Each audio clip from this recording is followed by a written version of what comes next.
Good afternoon, I'm Anthony Shea, and I'll be explaining some really good, useful advice and tips if you are traveling to South Korea this summer. Alright, day one, you'll most likely be flying at Incheon International Airport. That's close to the western outskirts of Seoul, in the capital city. Not really many other ways to just fly into South Korea, and you fly into Gimpo. But this is usually the best route and what most people take. First thing you'll notice, the money. This is South Korean won. Exchange rates usually around about 1,000 to 1,100, sometimes up to 1,200 won for his $1 US. Something that you want to get right away is this T-Money card. Alternatively, you can get a little token, like a little piece of plastic that you can load on usage for the public transportation there. So if you put on about $10, that should get you pretty far around Seoul. About an hour, 2 hours on the subway should only cost about $2. So you really don't need to load a lot on there, but something to do on the first day.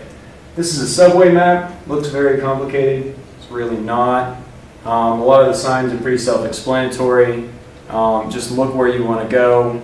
A lot of the lines take you there, and they'll say everything in English and Korean. And if you just listen for the romanization, or like the English version of the town that you're looking for, or part of the city, you should be pretty fine. This is a picture of the airport. It's honestly not a bad airport to land into. Okay, as far as major events, there's a lot of unique holidays and things that happen in South Korea, but there's some things that are the same. For instance, they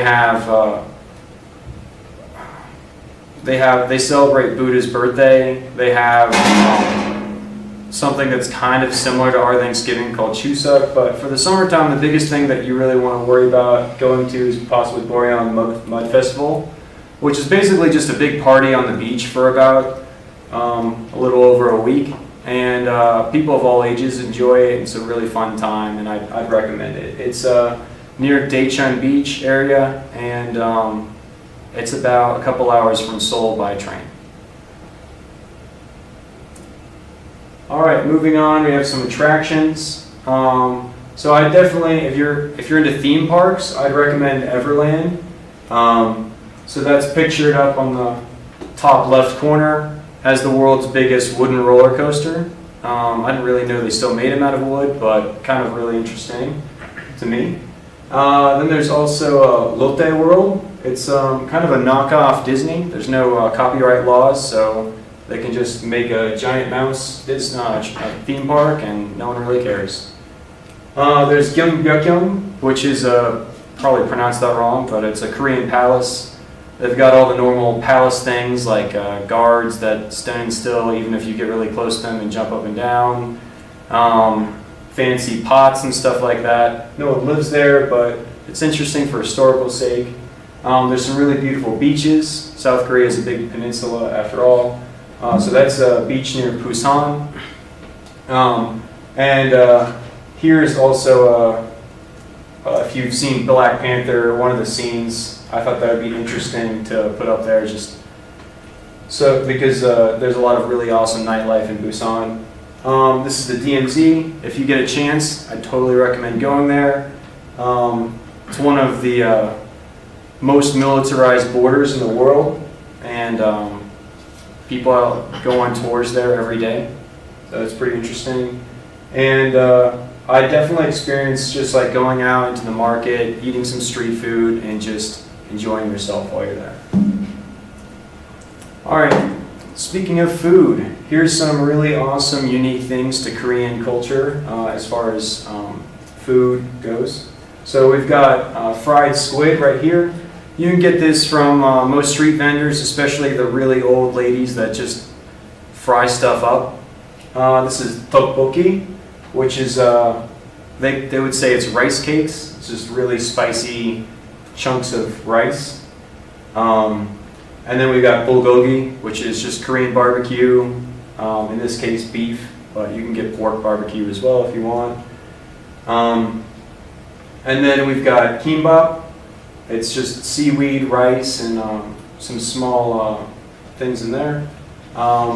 We've got kimchi, which it's a type of plant. I guess it's kind of similar to maybe like a radish or a turnip or something. I don't really know what the best thing to compare it to, but it's just really spicy, and a lot of people really like it, but be warned that your breath might smell really bad after that. You can also eat live octopus in South Korea. So it'll still be squirming around when you're eating it, and if you're really into that, then you can get that there. And yeah, there's just a lot of really interesting foods. So some famous people. Obviously, probably a lot of people have heard of Psy from his famous songs, Gangnam Style. And Ken Jeong from The Hangover is from South Korea. So, pretty cool stuff. The really important need-to-know information.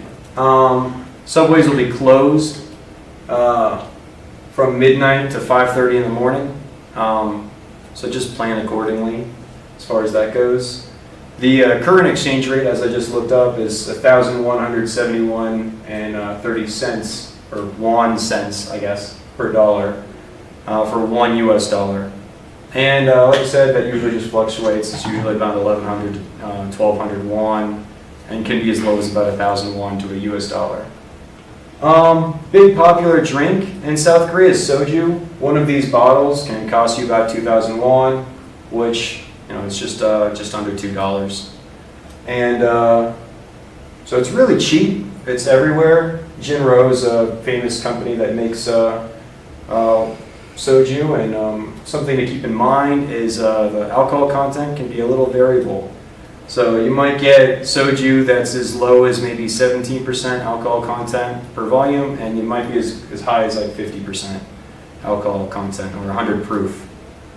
So just keep that in mind, that maybe you handled your soju just fine the previous day, but every day's a new day. So think about that. Most people around our age, 20 to 30 years old, speak English pretty well. I would say, like, pretty fluent in English. They teach it in elementary schools all the way through high school. And then people about a bit older than us, like our parents' age, 40 to 60 years old, can probably get by on English. And then people older than that, grandparents' age, maybe 60 to 100 years old, or however old your grandparents are, probably won't know any English at all. So some of the really old ladies I spoke of before, try to just learn some phrases to order the food that you want to order. All right, so I'm just going to finish up with some nightlife, bars and clubs and that sort of scene if you're into that. So a lot of these pictures probably look the same, but down here we have Haeundae Beach, which is one of my favorite partying places near Busan, which is near the southern tip of South Korea. Also on the top right we've got Gangnam. So if you've heard the song Gangnam Style with Psy, he's talking about that. It's probably one of the more richer districts. For the most part, South Korea, everything is really cheap and you can buy a lot for your money. But Gangnam is one of the more expensive districts, but it's still relatively cheap compared to American prices, as far as buying alcohol and shots at the bar and that sort of thing. And then we also have Hongdae, which is one of my favorite party locations. Everything was really cheap there. It was a lot of fun. There was a lot of clubs and bars and stuff in a short area. I'd also recommend Suwon, which is just another city. It's a bit south of Seoul, about, 40 minutes by subway, just for some bars and clubs. And lastly, Itaewon is a really good place to hit up as far as bars and clubs goes. It's considered the foreigners' village, and